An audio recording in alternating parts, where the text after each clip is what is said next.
What's up, everybody? It's AJ with etrailer.com. Today we're checking out these Titan chain tire chains on our 2022 Toyota Highlander. Before you order the tire chains, always check your tire size. It's written on the side of the tire. Today we're working with tire size 235, 65, R18. Now, these are going to be a V-bar ladder pattern style chain. So it's going to go across the tire. It's going to be good for starts and stops. And the V-bar is the most aggressive style of tire chain because it really does rip up that ice and give you traction when you can't get any.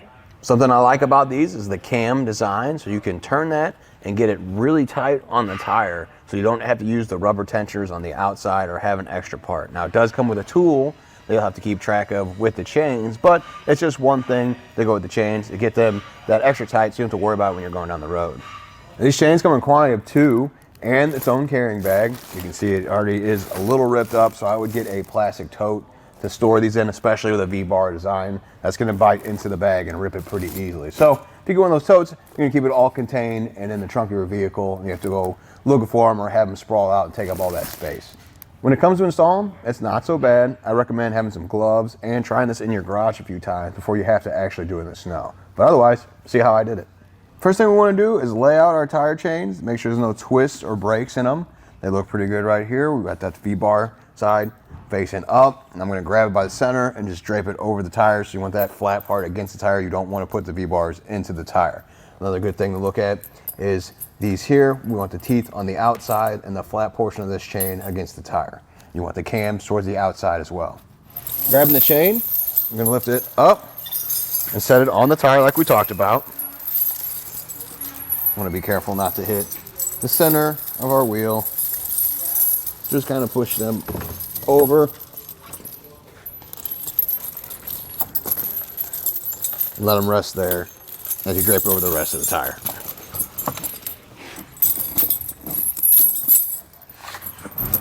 Looks like it's sitting on there just fine right now. Let's make sure it's evenly on there. And then we'll go underneath the vehicle and make our first connection. Underneath the vehicle, behind the tire, we are going to put this hook to this link right here, leave it loose. We'll go back up front and tighten it up. Now back up front, we're going to put the lever through one of the links and then bring it back. That looks about good there because we're going to come back through with the cams and tighten down a little bit more.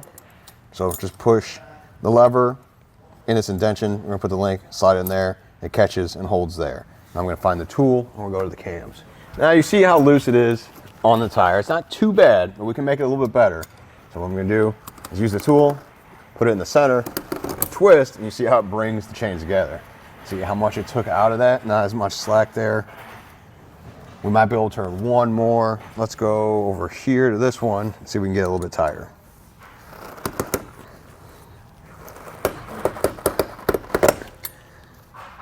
That's even better. I think that's as tight as we need it. You're going to repeat this process on the other side. Other than that, you got them on there. I would drive back and forth just a little bit to make sure they're on there correctly. With the V-bars and the way this one's set up there, I know they're on there right, they're on there tight, so I'm not going to have to worry about anything. Well, I think that does it. Thanks for hanging out and hope this helped.